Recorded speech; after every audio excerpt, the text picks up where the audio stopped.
All right, that was water. All right, so um, yeah, let me just make sure I get the comments going. Now, how do you this Ikeshia? Yep, Ikeshia. Ikeshia, right? Ikeshia. Yep. I want to thank you so much for this.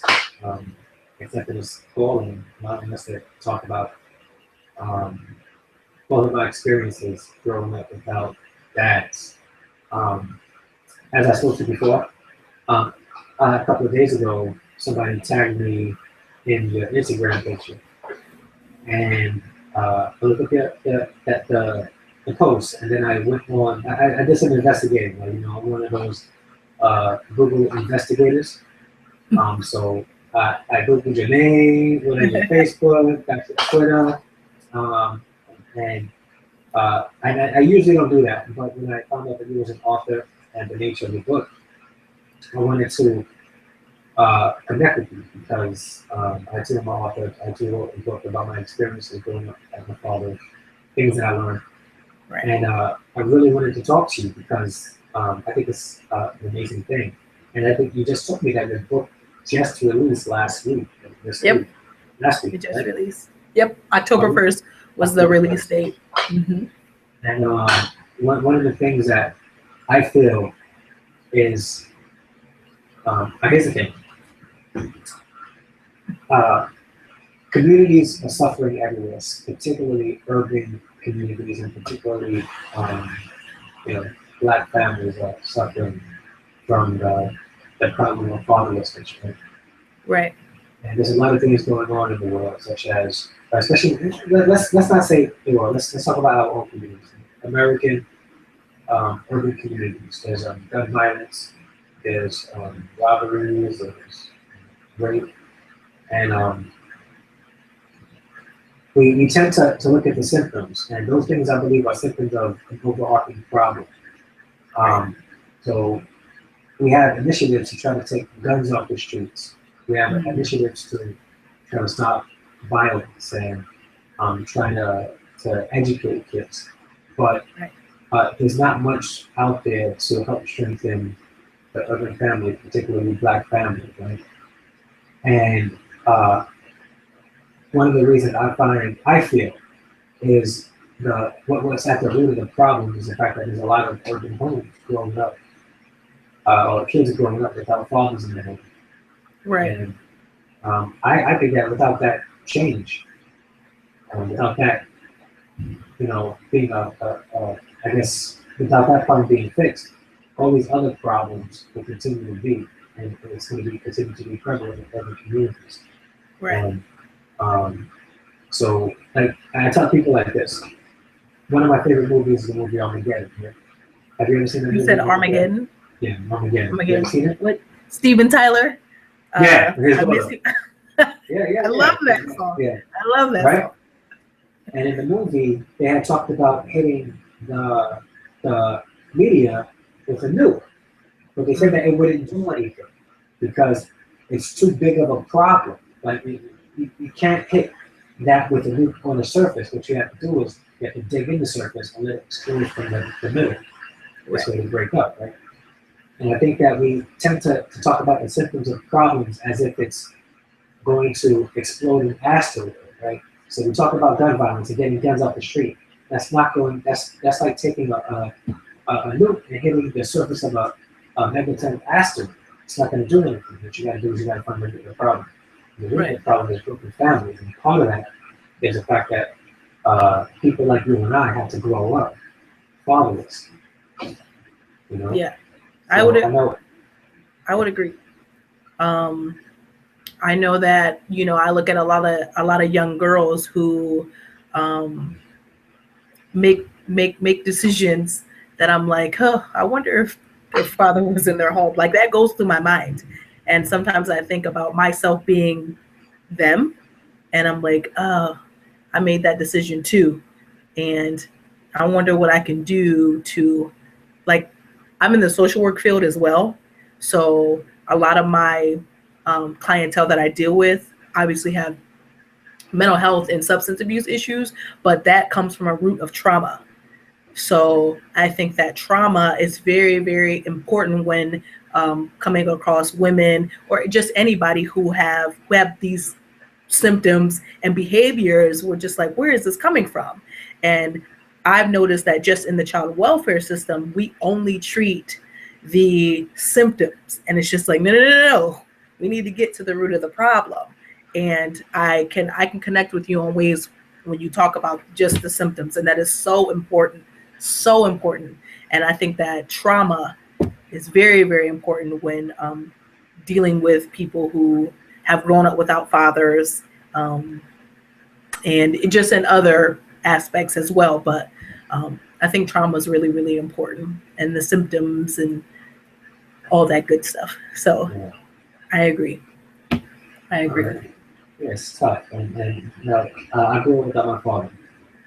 And I know how it feels from a male perspective to have a void of not being able to look at someone or look at somebody as an example, somebody to copy when I wanted to be a man. Like, how did you feel growing up without a dad? And when did it really hit you that, wow, I really don't have a father? When did it really sink in? Well, I was so caught up into my mom not being able to survive. Like it was that day to day survival mind frame. Like, how are we going to pay this next bill?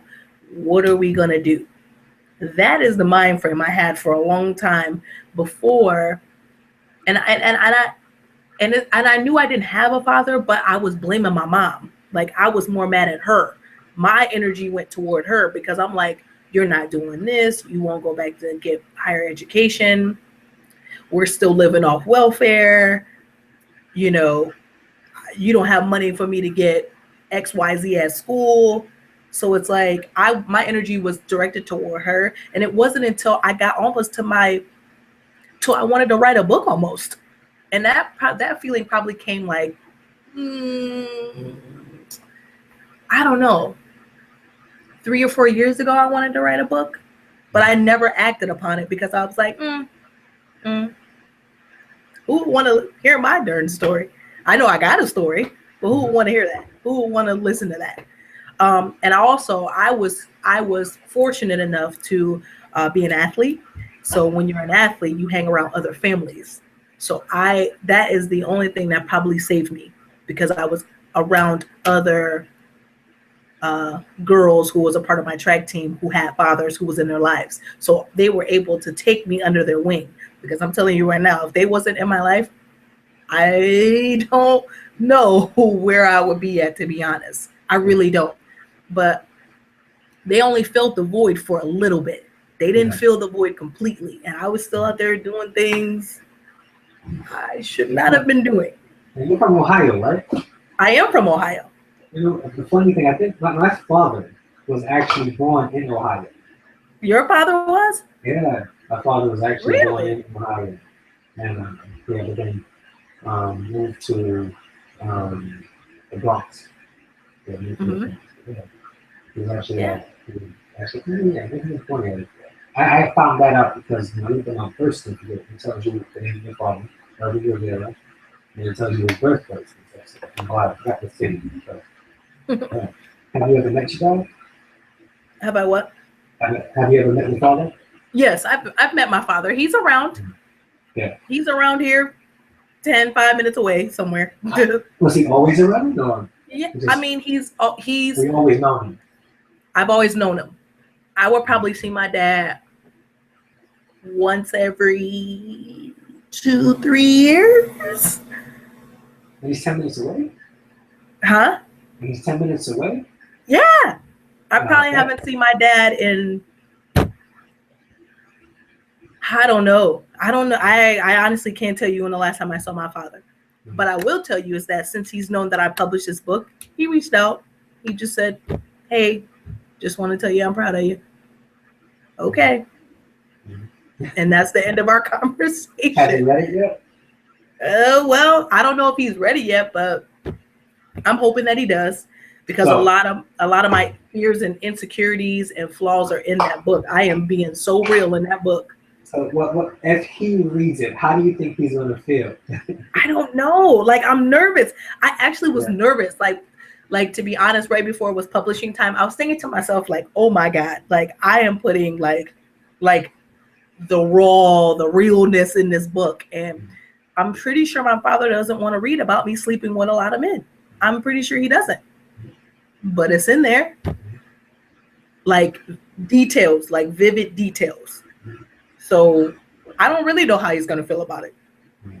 he may read it and be like, "Yo, I really miss it here. I really miss an opportunity to show my daughter, what it means to know a real man." He probably is gonna think that. He's probably gonna be like, "Dad, how could I have not been there as much for my daughter as I should have been?" Well, I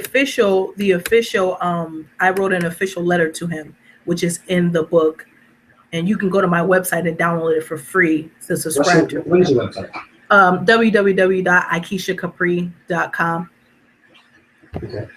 And when you go to the website and you click on the book, at the bottom it says subscribe, and you can download the free letter where I put in the book an official letter to him, like what he's getting ready to read, basically. And I'm hoping that he can still see me he calls me his princess. So I'm hoping he can still see me as his little princess, even though his princess done messed up Yeah. a lot. So yeah. I think he's gonna feel some blame for that. Oh yeah. We've had when I got, obviously as an adult, we did have a conversation, because the man who did take me under his wing as his child, per se, like his adopted child, he lost his daughter to a drunk driver. And what I was thinking was, at that moment, like, my father don't even talk to me, don't even call me, don't nothing. I could be gone off this earth and he would not know. He wouldn't know. Yeah. So it's like, dude, like, what is you doing? Like, you don't even talk to your, and I'm his firstborn. So, I'm your first kid, and you don't even talk to your first kid. And if I was gone off this earth, you wouldn't even know. Yeah. And he did explain. Go ahead. Okay. I was just saying that he did explain that he was very embarrassed to be a father, embarrassed that he couldn't give me what he should have. Yeah. So I guess that's why I pushed so hard to be where I am today, because my parents never, I don't want to say they're embarrassed to be parents, but they are, well, at least for him, not my mom, but at least for him, he was embarrassed and didn't feel like he was a good father to any of his kids. So he's embarrassed to reach out to me because he doesn't have anything to show for it. He missed 29 years of my life. Wow. You're 29 now. I'm 29 now. Yep. And man, I could relate a little bit to that. Like, I met my father for the first time when I was 30. I'm 35 now. 35? I'm 35. You met your father for the first time when? When I was 30. Oh gosh. First time. Did he move away? I live in New York City. Have you ever been to New York City? I have never been to New York City, although I would love to go. All right. Well, actually, also now I'm pretty sure that you're going to make your way here, because there's a lot of young ladies out there that really need to read your book, and they can probably learn from your experience. But he lived in Manhattan, which is only the next borough from Staten Island. It's like a ferry ride. And but I could have bumped into him in the street and not know who the man was at all, and he wasn't that far. And it wasn't even like we knew of him; he just wasn't there for us. We didn't know who the man was. The last memory I have, I was so young that when I got older, I thought it was just like a bad dream. But when in my book, which I got a copy here, I got a little of the word is watching today. But in the book, I shared a memory that I had, or a dream that I used to always have that I didn't know it was an actual memory, and it was um, me being a baby, and my mom was holding me, and she was arguing with this man, and I was in a towel. I was in a towel, and she was holding me, and she was yelling and crying, and this guy was just like exiting out of the house, and I was living in Brooklyn at the time. And the apartment that we were living in, it was like a private house, 2 floors, Mm-hmm. and it had stairs. And I remember my mother at the top of the stairs, you know, talking to him, and he was walking down the stairs, and he said bye, and I was crying in her arms, and I thought, and I now this is a memory. You know, this was at the time I thought it was a dream. I just thought it was like a dream that I could have, and I put that in my book. And he read the book, and he Really? said that he read the book, and he said that uh, the way I described it, right, which I thought was a Mm-hmm. dream, was actually what happened the last day he saw us. And I have a twin sister, so it's me and my twin sister. And the way I described it, which I thought was just a dream, because I thought, it was a dream that I had because I was affected by not having a father. I didn't realize that was the last time I saw my dad. And I had to be about 2.5, 3 years old. And nobody remembers anything from I must say 3. that's crazy that you would remember that at that age. Now, as a social worker, what advice would you give me? Nah, it was it and and people, men in general think that they can leave their kids' lives and that can be okay without their dads, or even some mothers who believe that they can do it on their own. But I find that kids are affected by it. Like, my mother did a decent job with the resources she had. And she had to do a job that she didn't want to do, that paid well. But the trade-off was that we hardly ever saw her. Then I had my grandmother, who passed away in January, who was my rock. Like, she was Oh, the thank she's the person I thank God want for to be like. grandmas. Yeah, she's the person I want to be like. She's the type of person I want to marry. And my Oh, grandmother is, what was the most beautiful person in the world. But she was there for us. She lived in the house with us while my mother had to work crazy hours as a correction officer captain. But we didn't see our mother a lot. We didn't go to places. We didn't do anything because she was always working. mm, And so she did the best that she could. There was still a boy there. I didn't know. Like, I went through a lot of stupidness, man. Like, I had I was promiscuous also. I had several sexual sex partners, and we got to a place where even in relationships, like, I would try to give my heart to a girl, and I was sensitive. Like, I was that sensitive dude. That if I liked somebody, I cared for them. Like, I was like 12 years old, and I had a girlfriend. I was delivering papers, and I would go to the pizza store every Monday when they had pies for like $5, and buy her family, 3 or 4 pies with my pizza with my paper route money, like stuff like that. I was just very sensitive. Uh, and when I had heartbreaks, I didn't have the guidance and the coaching of a father to tell me when this will be all right. This happens. This is how we get over it. I had a heartbreak, and with that heartbreak, my boys called me up and told me that they got the answer. And it was the first night I ever got high. The first night I ever smoked weed. I didn't have, I didn't have that. Man. I wish I did, because it probably having my father there, having a positive role model that was consistent, definitely would have helped me not make stupid choices growing up. And I wasn't like that gangster that was committing felonies and getting away with it. No, I didn't do anything like that. I didn't sell drugs. I smoked weed all the time, but I wasn't selling drugs. I wasn't carrying guns. I was out there trying to get girls, party, and smoke weed. yeah. And it was tough, man, not having a father. And it was even harder for my sister. I'm not sure how you feel, but When a young girl turns 16, in American culture, they have what's called the Sweet 16. They do. And my sister didn't have that, nor did she have a father to have that father doing dance at the Sweet 16. And she gets married. I'm not sure if they're going to have a father doing dance because they're not that close. Right now. Because again, 30 years passed, we didn't know him. And she's an adult now, so she really doesn't need that fatherly love anymore. Um, but she missed out on a lot of things also that young girls should be sharing with their father.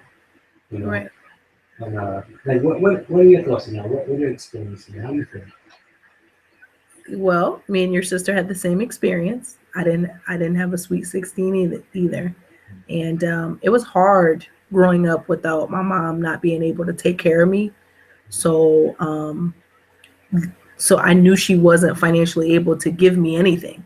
We barely could afford hygiene products or anything.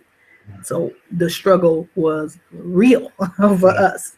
And so I was not, but I will tell you this story. I went to, so when I first went into my job that I have currently now, I, we have this like famed fathers thing. I don't know if you guys do that in New York. There's like a famed fathers program where we try to get other, like the fathers involved with their case plans if they're in yeah. child welfare services. Okay. And when I first got hired, like the director of that program came, met the new hires, and they made us like, not made us, but they asked us to get up in front of everybody to tell them something, like write 4 things about your dad in front of everybody. Yeah. Like, I don't know these people, they don't know me, and I don't have nothing to say. So I literally broke down like right then and there Yeah. because I was standing at the board, like literally stuck like this because everybody went around the table talking about how they love their dads, how their dad is their, number one man, and they want to marry a guy like their dad. Like, and I'm just sitting there thinking, like, shit, my dad ain't even, I don't even know what he doing. Like, I Yeah. don't know where he at, what he doing. I ain't talked to him or seen him in years. So that was pretty tough for me. And just the whole him not trying to make an effort. I always felt like if you're a parent, you are a parent for life. Yeah. And that's just how I feel. And I don't know if he's caught that concept or not, but he's the reason why I don't have children. Yeah. And so, wait. He's the reason why you don't have children. Yeah. What do you Yeah. mean? Like what? Why? Well, just this past year I was supposed to get married, and obviously that did not work out because I'm ringless, as you can see. And the guy I was with was trying to force me to have a child because he wanted a child. And I knew I wanted to get through my master's program, get this book out. And although I had things in place, like my goals and stuff, my parents are the reason why I have not had a child, because I am so scared that I'm going to fail miserably like they did. And I'm not going to be able to give them, I'm just scared. Yeah. I don't want to be a single parent. I'm scared of that whole, my dad left. I do not want my kid to grow up like that. I just don't. Yeah. And that's, I guess, like the trauma thing. That's like the I know. Yeah, Don't you reverse psychology on me. but you know what? That's my field. You know what though? I think we put up walls because of that. Like we put up walls because we need protection. We don't know. Your experiences has taught you this. I don't want to experience like that. Or I don't want to put somebody else through that same experience. My mother, I love my mother. I was just going to ask. I was like, you haven't talked about your mom. What about your mom? My mom? Yeah.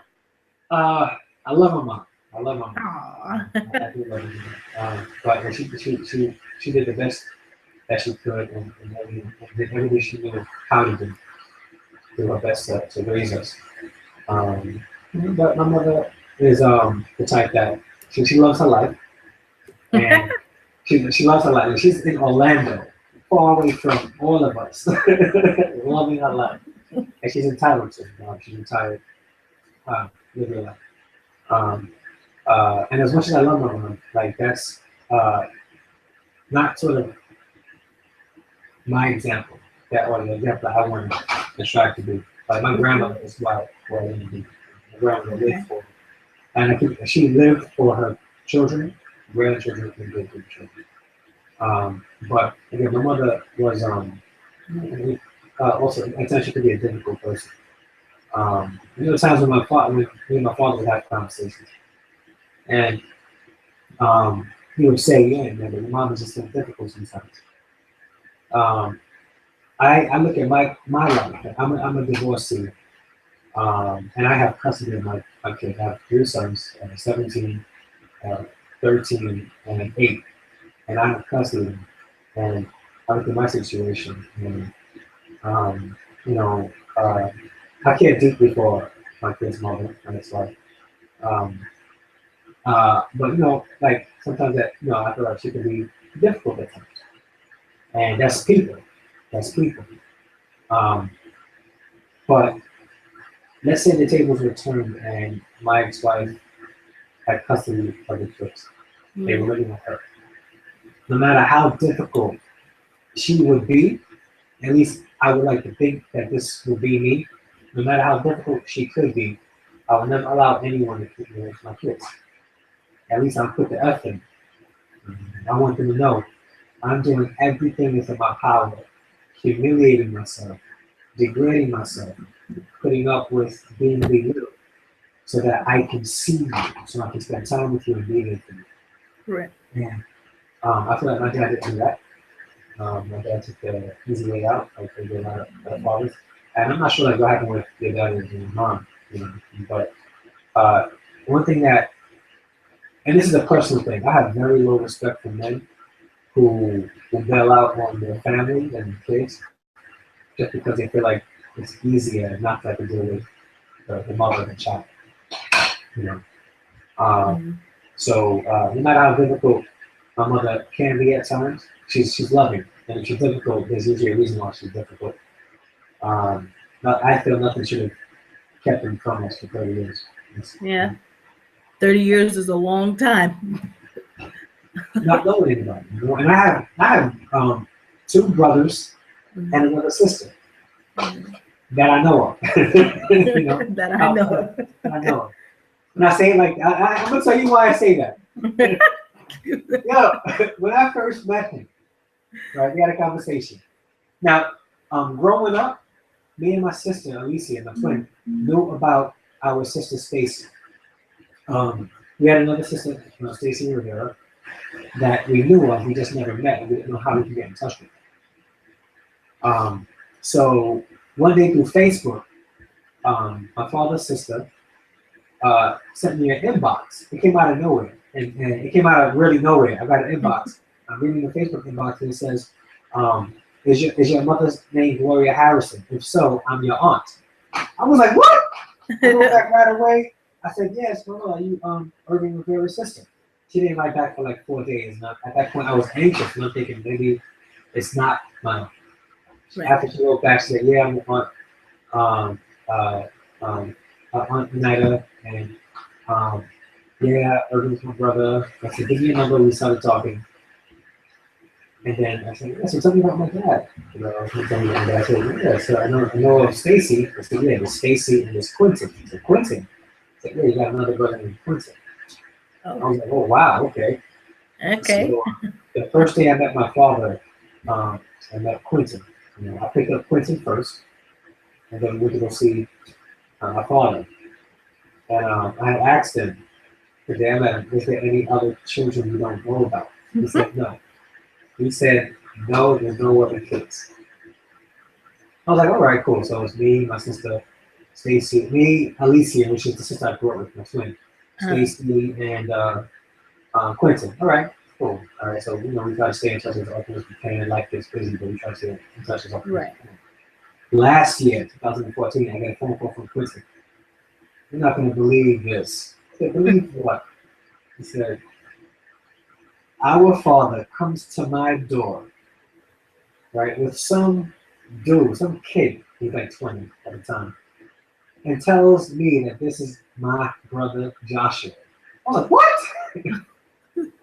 This kid is 20 years old, 20, and he himself never met his father and his mother.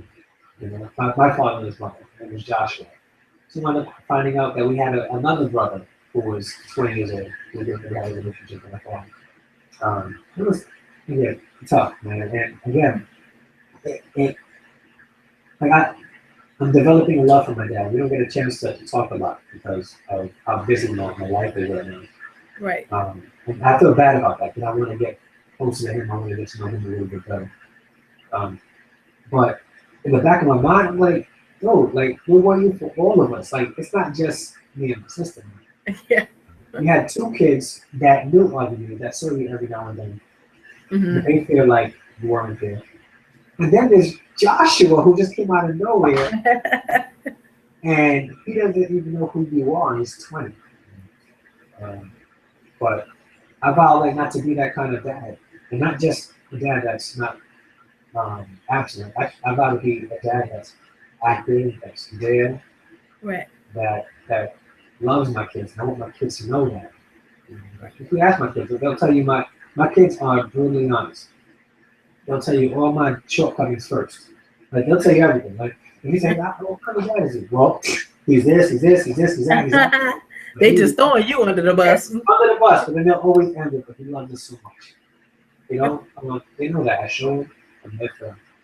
And I can't. And for me, like you don't have any kids, but me being a father, I can't fathom not knowing my kids. Like having them there and love them, I just can't fathom it.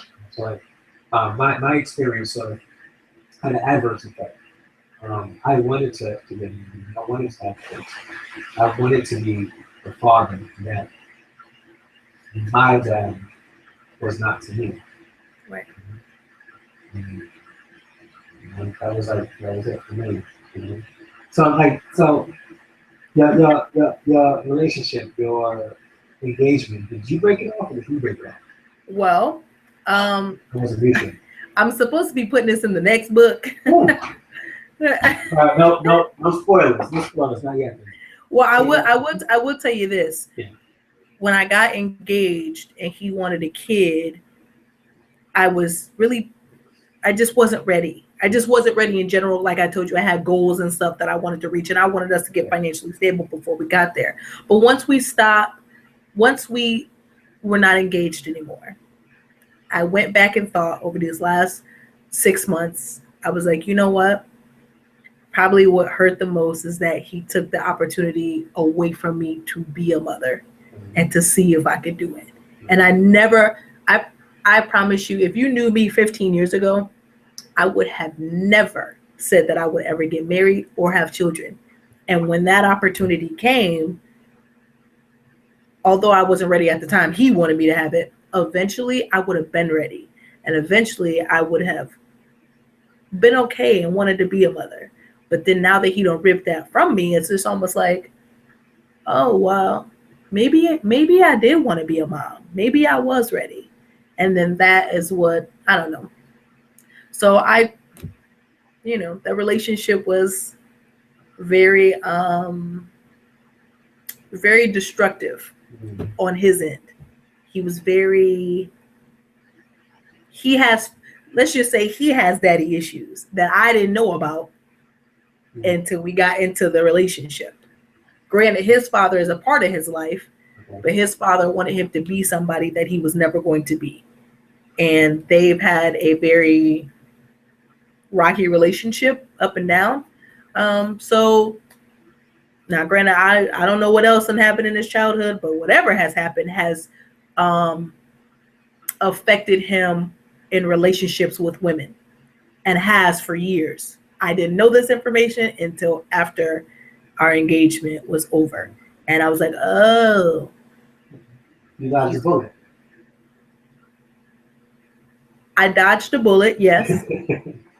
But being a woman who's not been obviously without her father, normally I feel like, and this is just my personal opinion, women will go two ways. Either they will do whatever it takes to keep a man in their life, or they will do the exact opposite and just do her, like with whoever. And I was the type of woman to do whatever. I didn't I didn't beg to keep you in my life. You want to go? Bye. I wasn't concerned because my father was never there. So me missing the main man who was supposed to show me that he's supposed to stay in my life did it. So if a man didn't want to stay, okay, you will be replaced. Like my experience was like, I guess, I could be, I guess, like attachment disorder or attachment disorder, and I found myself even like that now, right? After being married, right? Well, not having a father growing up, and then after being married, and then my wife leaving. After that, I sort of developed that kind of pattern also, where especially because when that happened, there was people in my life that I consider very close to me that was playing both sides, was talking very negatively about me and spreading a whole lot of lies about me, right? Mm-hmm. And I went into I created this box for me, right? And I lived inside this box, and that's where I felt safe, you know. And I only started to trust people that really broke open the box to get to me. Everybody else, it was like, okay, if you didn't show any effort, I can take you or leave you. I mean, it doesn't matter. Right. And I developed that after those two major things in my life, not having my father there, and having the love of my life to leave. After that, I was like, you know what? It's better if nobody can do anything. It's better that I stay safe and single and just focus on my kids. I have kids in my life. I'll focus on them, and that's it. And that's not necessarily healthy. I'm the type of person that desires companionship. Right. But I'm not about to put my heart in a position that it will feel what it felt before, Right. Right. Or put my kids in a position where they fall in love with, uh, a potential mate, and it doesn't work out. But yeah, man, that's a tough thing. Well, I can be honest and tell you that because I've never had a serious relationship, the engagement, like that relationship with him, was the first long relationship I've ever had, and that was just this past year. First how long were you guys together? Well, since last July, and then we broke up in April. So our engagement ended in April. And that was the first time I could say that I was very vulnerable. I took all my walls down because he made me feel like I was the woman for him. Yeah. Like he went up, when I mean like above and beyond, he went above and beyond to make me feel like that. And that's a feeling I've never had before. So I was just kind of taken aback by his ability to get me to take my walls down and be so vulnerable because I never have. And that is when I finally decided that it was time to write a book to my father, because I felt like you've been responsible for me for the last 29 years and you didn't take that responsibility. Now it's get ready to be another man's responsibility of me. So that is what drove me to write the book. I'm like, okay, it's a wrap, Dad, because now another man is getting ready to take me from you. Yeah. And so I was like, okay, I'm ready for the book.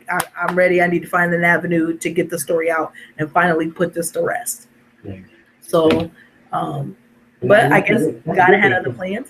Yeah, that's therapeutic. Like I felt like you writing the book was a huge weight lifted. And me getting my thoughts down on paper, publishing the book and getting it out there, I felt good. Wow, people could really get to understand who I am, why I'm the way I am, and also people can read it and relate to it. Why is it that I find myself, like the safest place for me. Why is it that the safest place for me is by myself or being alone? Like, I'm not wearing it now, but I have a promise, a computer ring that Hmm. and for some reason I wash my hands and I don't remember where I put it, but I keep it on as a deterrent. Like, look, like, most people, most especially when ladies won't talk to me if I'm wearing them because, you know, I'm taken, although I'm not married, they tell their parents that I'm married, so please leave me alone. And I find myself comfortable and safe without anyone there despite designing the membership. I find myself um, just designing connection but not wanting it because I don't want to be vulnerable. Right. It's sweet. And even like growing up, right? I had men that tried to, well, that was there, but they weren't always there. Um, and I grew to a place where I sort of stopped trusting a lot of men because one of the men growing up, I consider him like a grandfather to me. When I turned 18, he made a pass at me. You know, like the dude, like literally tried to kiss me. You know, and I was like, whoa, like what? Yo, what's like? You're like my grandfather. What is this? Then I had like older men that try to take me under their wing and tell me, you know, to carry bags for them and serve them. So I'm constantly under their thumb. I'm like, I can't trust anybody. I Oh, can't. yeah. I desire that fatherhood, that father type relationship. But man, what man is really going to mentor me and love me like a son would, and a father would love a son? And there was this man named Bob Harris, right? He's the first person to ever say this to me, right? Um, I was at a church in Rhode Island, right, in Princeton. His name is Bob Harris, and he came to me one day and said, you come to church every day. We don't talk to a lot of people. We don't talk to a lot of men. I said, just come. He said, I can tell that you don't have a lot of trust in men. I said, well, what do you mean? He says, it's like you have this reluctancy of getting close to men. And I said, I never really saw it like that. He said, you probably have experience with men that want you to go under your wing with this, want you to just do it daily, and they don't really want to see you succeed. And then he told me, I have nothing but love for you, Andre, and if you succeed, I'm happy with that. I don't want any recognition. I just want to help you get to the place where you need to be and where God wants you to be. That was like, wow, like I've never heard that before. And I was going to a church for a long time at that point. And none of the men in the church ever said anything like that to me at all. You know, so I was accustomed to them telling me to do this, telling me to do that, and not making me a son. You know, and when you are craving a relationship with a dad, Mm-hmm. that means a lot. Like when you're craving that father to really pour into your life and to really talk to you, you know, it means a lot. Instead of having to deal with all the BS that all the other men out there trying to feed you, Right. It's challenging. It's tough. It is. And I can, like I said, I was fortunate enough to latch on to a family of um, this one in particular track family who, took me under their wing. Uh, they had adopted four kids, and then the other three were the wife's biological children. And so I was like their eighth kid. So yeah, and they were diverse. They were a Caucasian family, and they had four Vietnamese, Chinese kids, and then they had three Caucasian kids, and then there was me. Yeah. So they were fortunate enough to take me under their wing, and I didn't trust them either. Well, first of all, I didn't trust them when it came to cooking because obviously I'm from an African American background. So when they was like, Keisha, would you like something to eat? I said, no, I don't. No. I'll take cereal. Thank you. Yeah. See a um, cornflakes up there? You get that box right there. but as time went on, it was I think the turning point for me was when we were getting ready to graduate. I was getting ready to graduate from high school, and they said, Keisha, you know, we need to start thinking about college. Where are you going to go to college? And nobody in my family had ever said college, ever. I didn't even know where I was going to go to college at, what I was even going to do. But I mean, that was the first time I knew, like, okay, I'm actually really going to lead a different life than what my parents did. Now, my hustle game was on point because I have been working since I was 14. I had like full time jobs because my mom just couldn't take care of me or my sister. She just couldn't do it. And so that's what I wanted to ask you, because I know that you had mentioned before about you like loving your mom and you loved your mom. And I didn't feel that way. I felt the exact opposite. Like I hated her. Like, and she was so stuck up on my dad. Even when she didn't see him, he married other women, had other women, and she, like, whenever he called, drop of a dime, she stopped what she was doing. Even to this day, right now. Yeah. I'm 29 years old. She still does that. Yeah. I've only ever known her to date a couple other guys, but that was it, and that was only for a short period of time. But anytime my dad calls, anytime he needs a ride from work, anytime, it doesn't matter. He's been married twice. Mm-hmm. And it doesn't matter. My mom will stop and drop whatever she's doing and go wherever he's at. And I think that's another reason why it's hard for me to stay in a committed relationship, because I see my mom staying committed to my father, who not only has 6 other kids, but has been married twice and didn't marry her. So I'm just looking at her like, what is going on here? Like, why are you doing that? So now we have a better relationship, but before I hated her. Like, I hated it. She couldn't do nothing. She didn't work as hard as I'm working now. And so I'd be very curious to see what you think, as far as, like, do you think it's a gender difference because you're a male who loves his mom versus girls and their mom is a little bit more rough? Yeah. Versus, regardless of what my dad did, I still love my dad. That's what's so crazy. Yeah. Regardless of him not being there, if he walked into a room, people would know that was my dad because we have the same personality, we have the same mannerisms, we talk the same, we laugh the same. So what do you think about the differences of you loving your mom versus me hating my mom, like when our fathers wasn't around? Maybe there were moments in my childhood where I just couldn't stand my mother. To be honest with you, like it's like your mom didn't have. Like, my mother worked a job that she didn't want to do to make money, right? But still, me and my sister, whenever we wanted something, we had to work for it. So we got. I was working since I was 12 to get what I needed to get for myself.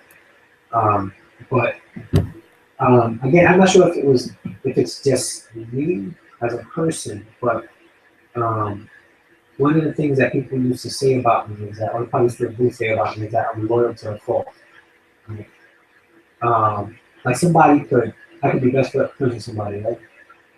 And they could stab me, in my back and my front, and then my big toe, and and the next week would need a favor and would call me for a favor, and they'd be like, "Listen, I got you," And I'm not sure if it's just me as a person or what, or maybe it's because I had my grandmother in mind, because she was so selfless. I guess I sort of got that from her. But I saw my mother go through a lot. With in relationships also.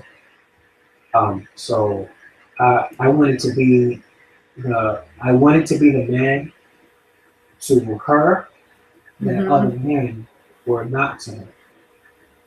So I wanted to show her what.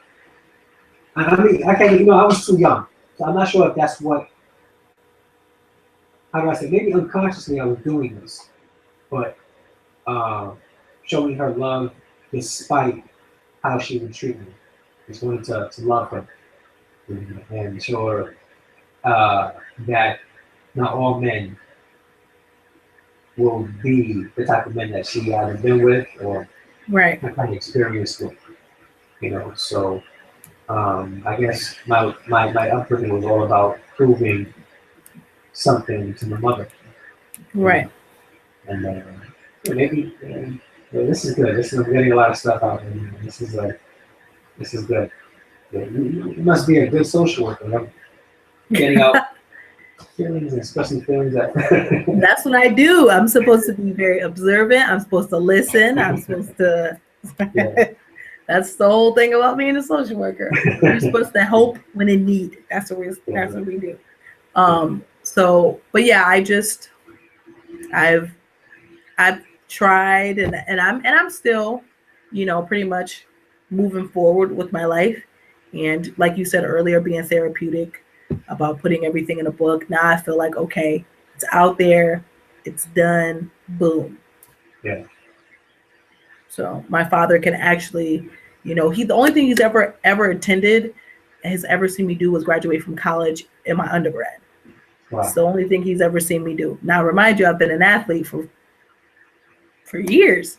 Yeah. Went to state 3 times, have all these medals, became athlete of the week. Like I have a lot of stuff going on as far as like in high school when I was, an athlete. I did a lot of things, and he missed every single one of them. And he was in jail at some point in time because he was addicted to drugs and alcohol.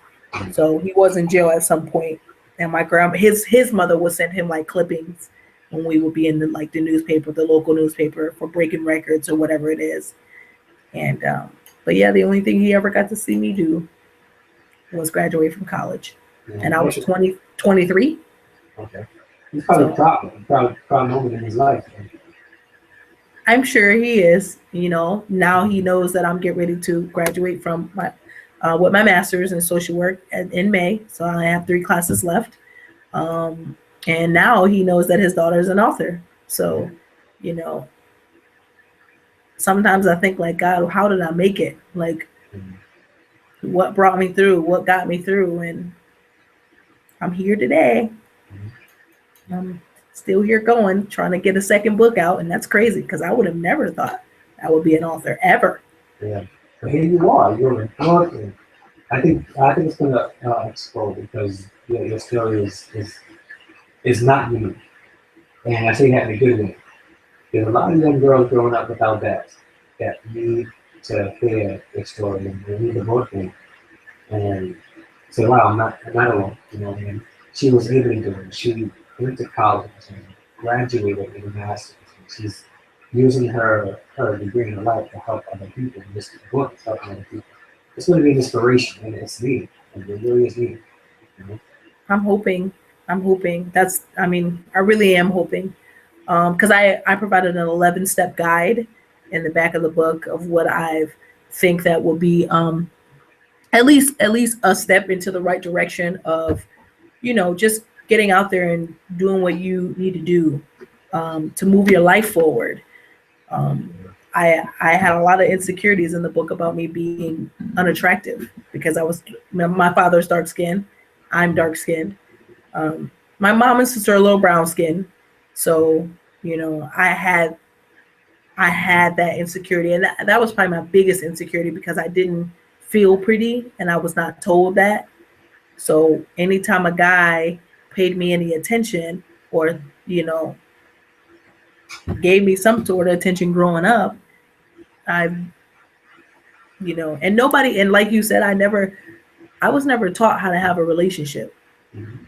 I didn't know what standards were. Clearly my mom didn't, because clearly she was doing her own thing. Yeah. And I just was never, I had to teach myself how to be in a relationship. Right. And I know that sounds crazy, but that's really what I struggled with.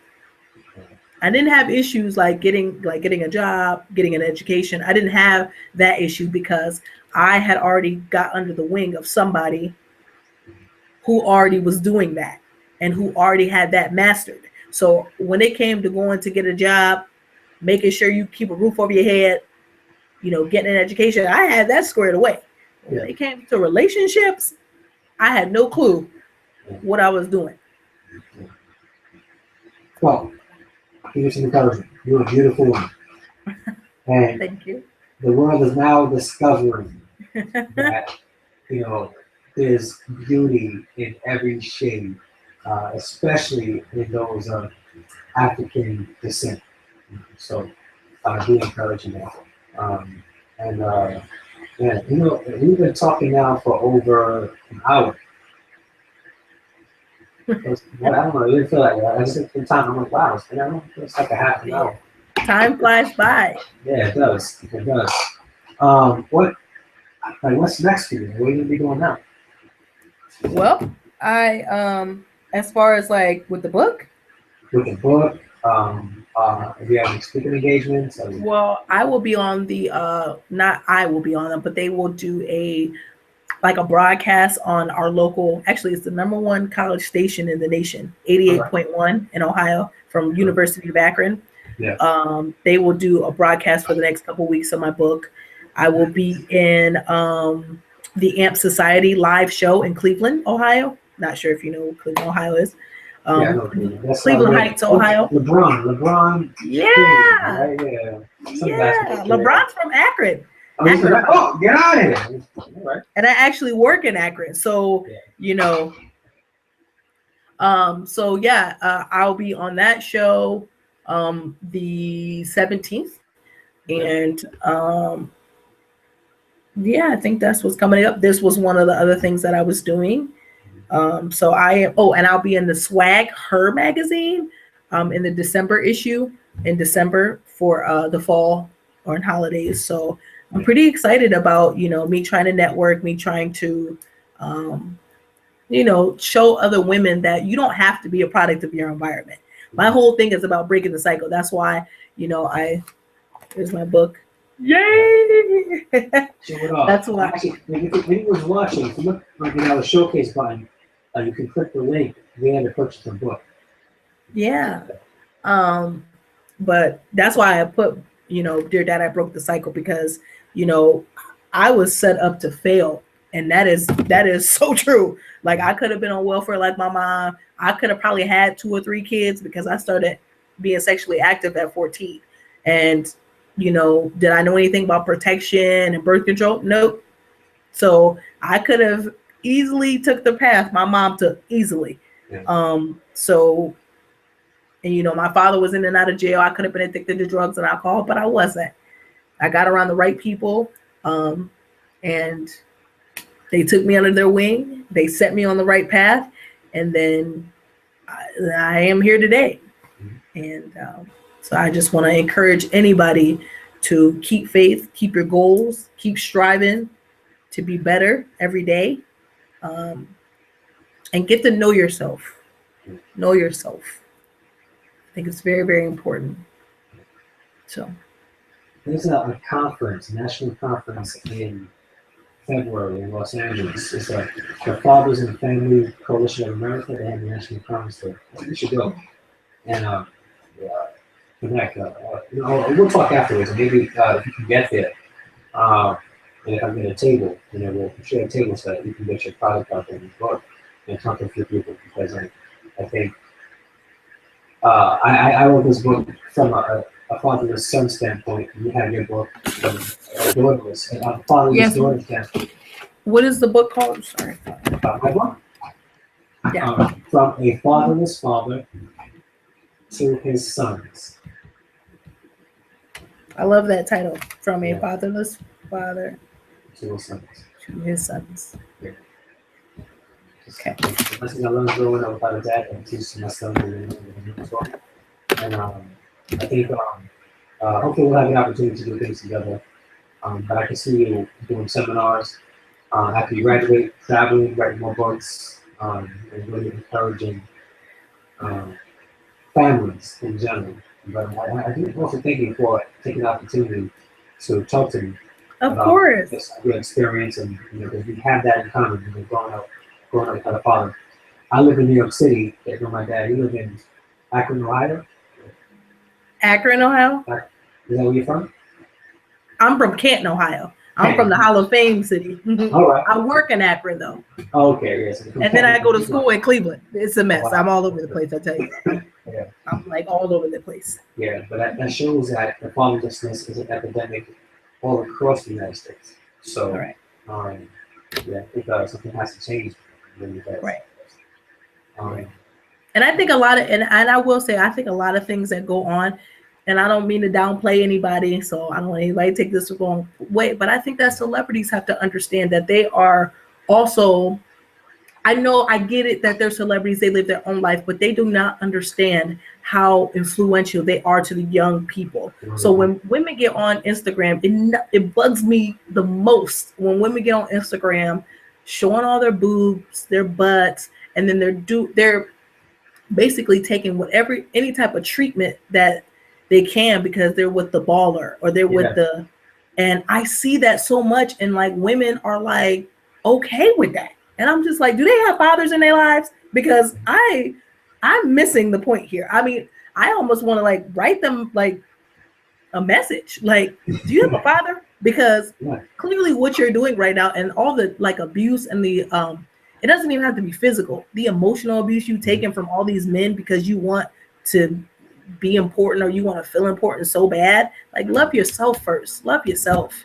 And I just had to throw that out there. I'm sorry, yeah. go ahead. Okay, yeah, yeah. Everybody gotta love themselves. Love yourself. Period. That's very true. Um, Absolutely. all right, so yeah, we definitely stay in touch and connect. And thank you for talking to me tonight. This was like a spur of the moment. Just everyone who's watching, this wasn't like a planned thing. We didn't have like a list of questions we wanted to talk to each other about. Like we just, I spoke to her on Tuesday. Asked if she was available. She said Thursday. I said let's do Thursday, and we just started talking. So we wanted to have a casual conversation about our experiences and what's happening with us concerning our books. But whoever's watching live, thank you for watching. If you've watched this on Yeah. YouTube, thank you so much for watching. If you want to purchase a Thanks. copy of the book, all right, it's going to be available in the description down below, in the YouTube description. Also, I'll have a link to my book also as well. But again, I think hopefully we'll have an opportunity to talk more, connect, and I'm going to give you information about that conference in, Yeah. in Los Angeles. It's a good conference. I think that there's a lot of important people that's going to be there from across the nation, politically, that if you can get your book in your hands, it'll be a good thing because a lot of what's said in these kind of conferences, talking about fatherlessness, relates to young boys and how they grow up. But I think Yeah. that the effect that fatherlessness has on girls has to be addressed also and has to be Correct. spoken about. So yeah, we'll connect. Definitely. Absolutely. Huh? um does anybody have any questions, or how do I? Yeah, yeah. Are there any questions out there? I don't If you see any that I know of. no, there doesn't have any questions. No, no questions. I don't even know how to look at that. I think I have to. There's not any questions. Any questions at all? No questions. No questions. However, if you wanted to get in touch with Ikeshia, also we're going to have the link to her website, and you can get in touch with her if you have any questions. And I know like, if you're a young girl watching this, right? If you grow up without your dad, connect with Ikeshia and send her an Absolutely. email.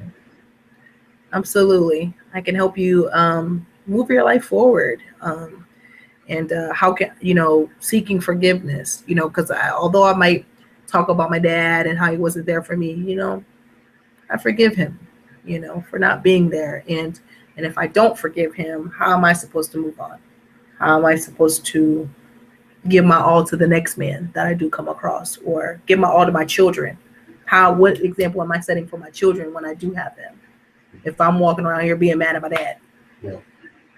So That's it. When you absolutely have connect children, with. you're gonna be like a different person. You're gonna be in love with your kids. Like, they're gonna be your world to watch. That's what someone said. Someone was like, "You're going to be a great mom," and I'm just Yeah. like, "Oh my god, I can't even imagine somebody calling me mom." But Don't call me that in public. don't call me that. My name is Ikeshia. Don't call me that. All right. I don't want to keep you any longer than you have to do. Uh, Okay, yeah. But yeah, man. Thank you so much. I really appreciate it. Listen, absolutely. use this as a platform. Like, if you get a chance, start a YouTube. We will hang out and just have Q&As with people from across the nations. I think it's really good thing too. And, yeah. Well, Okay. yeah. But yeah, again, we'll connect. Okay. Do you want to send me that information about Los Angeles in my Yes. email? Okay. Yes, indeed. Sounds great. Thank you so much. Is it Andre? Because I could have Andre. sworn I seen something else that said Andrew. And I was like, well, you know, that was my fault because my phone had this autocorrect.